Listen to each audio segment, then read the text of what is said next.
कधीच नाही चुकणार तुमचे फेवरेट टीव्ही शोज झी5 सोबत, तेही एकदम फ्री.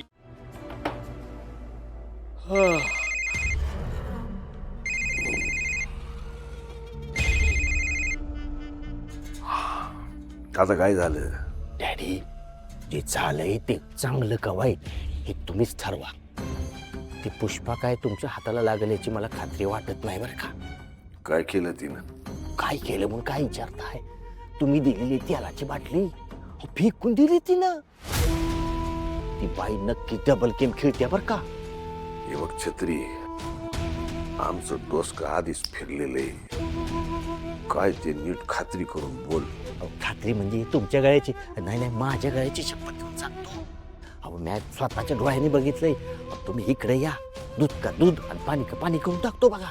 हे बघ, आम्ही तिथं आलो आणि तू म्हणतोस तसलं काही नसलं हा तर तुझा गाल आहे आणि आमचा हात या लक्षात ठेव. चालतंय की मालक, मारायला आपण घाबरत नाही. अहो स्वतः बघितलंय मग खात्रीने सांगतोय, याच तुम्ही डॅडी. ठीक आहे, येतो आम्ही. काय तो सोक्ष मोक्ष लावून टाकू.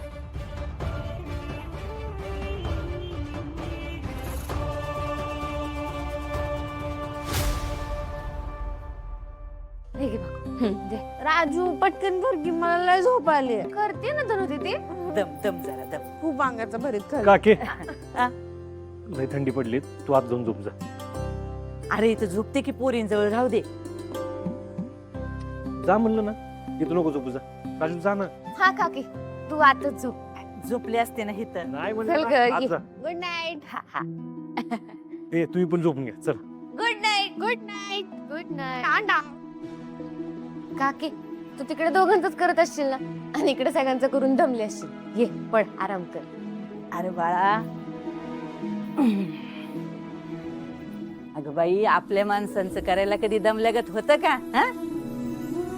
उलट तुमच्या सगळ्यांना मी जीव घातलं, स्वयंपाक केला, हे सगळं करून लय भरून पावल्यागत झालं बघ मला. बाईला तिच्या हातचं कोणी बी प्रेमानं मायेनं खाल्लं ना की लय गोड वाटतं. बरं चल, मी झोपते, तू बी झोपा. हा, लवकर झोपायचं पण. जेवढी चांगली झोप होईल ना तेवढं शरीर निरोगी राहतंय. हा, जा झोप. काय रे बाळा, काय झालं? काय नाही काकी, मला नको सांगूस हे सगळं. तू दादाला जाऊन सांग. अगं तो इतके दिवस रात्र कष्ट करत असतो घरासाठी, त्यामुळे त्याची झोप नाही होत. आणि तुला माहिती का, आम्ही झोपल्याशिवाय तो स्वतः झोपत नाही. आणि तरी पण दुसऱ्या दिवशी सकाळी रेडी असतो उठून. तू नाही त्याला सांग, बरं नंतर दिवसभर कामं आहेतच त्याची. काय करायचं आता? बर, आता हे बघ, त्याला झोप म्हणून तो काय झोपणार नाही. आता त्याला मी शांतपणे झोपून येते. हा, दम जा.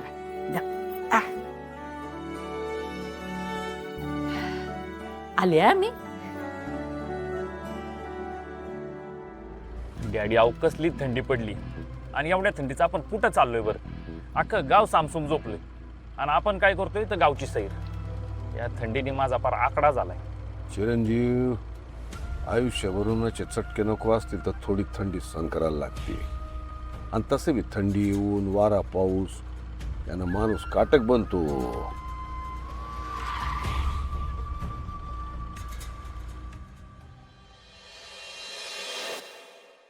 डॅडी, आता एवढ्या रात्री याच्या घरापुढे पारा द्यायचा का आपण?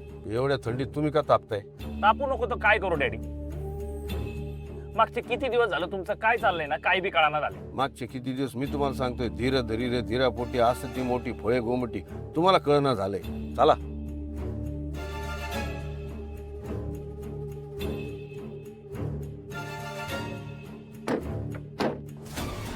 डॅडी, आज मी लय मोठं काम केलंय बरं का. हा, मला बक्षीस पाहिजे. अहो डोळ्यात तेल घालून एवढा मोठा पारा दिलाय की पुष्पाच्या सगळ्या बारीक सारीक हालचाली ह्या डोळ्याच्या कॅमेऱ्यात फिट केल्यात. या दाखवतो तुम्हाला. या या डॅडी, हे बघा इथंच याच झाडी टाकले होतं ते औषध. इथं हा, इथंच बरोबर इथं फेकली बाटली. कसली बाटली? अहो डॅडीनी दिलेली गुंगीच्या तेलाची बाटली इथं टाकली होती. ही काय इथं आहे? कुठे? इथंच टाकली होती बाटली. कुठे गेली? आकाशात उडाली का जमिनीने गेली?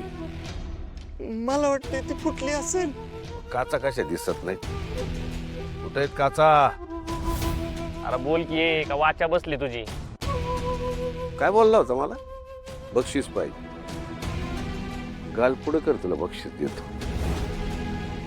गाल पुढं कर.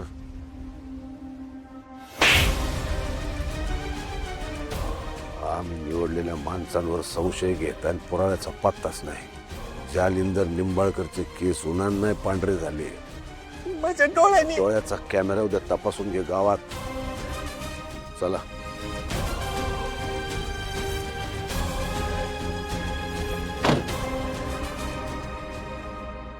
बरं झालं बाय वंश, तुम्ही मला सावध केलं, नाही तर माझं आज काही खरंच नव्हतं बघा. वहिनी, अहो खऱ्याच्या पाठीशी देव बी उभा असतोय. मी तर एक साधी बाई आहे आणि तुम्ही माझ्या सूर्याला न्याय मिळवून देणार आहे.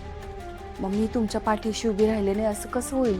अहो सूर्याला तर न्याय मिळणारच आहे, पण तुमच्या नवऱ्याला बी चांगली अद्दल घडवणार आहे. आज त्या छत्र्याला घडवली तशी.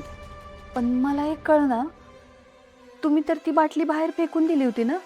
अहो तुमचा फोन झाल्या झाल्या मी गेले, ती बाटली हुडकली आणि घरात आणून लपवली. त्या छत्र्याला कळलं बी नाही मी कवा ती बाटली आणली आणि कवा लपवली. जालिंदरला काय वाटलं मी माझ्या पोरांना बेशुद्ध करेल? इसर म्हणावं आता. मी ती सगळ्यांचा हिसाब करते, पण जालिंदरचा हिसाब मी करणार आहे.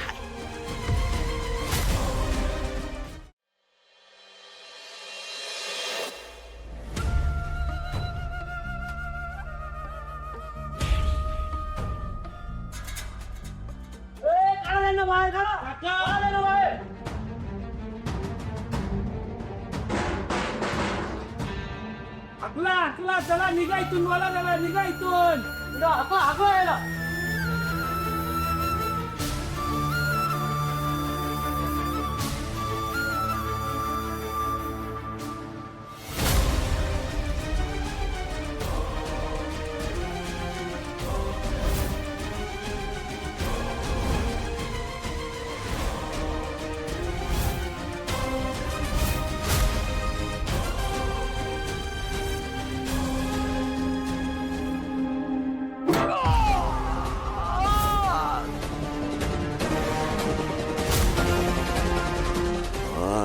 नाही, आमच्याशी असं वागायची कोणाची हिंमतच नाही. जालिंदर निंबाळकर म्हणतात मला. आम्ही जे ठरवतो ते आम्ही करतोच. तू आमचं प्याद आहेस पुष्पा. आम्ही जसं सांगू, आम्ही जसं ठरवू तसं तू चालणार. त्यावेळी मला जे करता आलं नाही ते आता तुझ्या मदतीनं मी पुन्हा करणार. मला त्या सूर्याच्या घरावर, त्याच्या आयुष्यावर, त्याच्या इस्टेटीवर कब्जा मिळवायचा आहे. त्यासाठी मला ते फरमान आणि तो लिंगोबा दोन्ही पाहिजे. पुष्पा. झी5 ॲप डाउनलोड करा आणि पहा सर्व एपिसोड्स एकदम फ्री.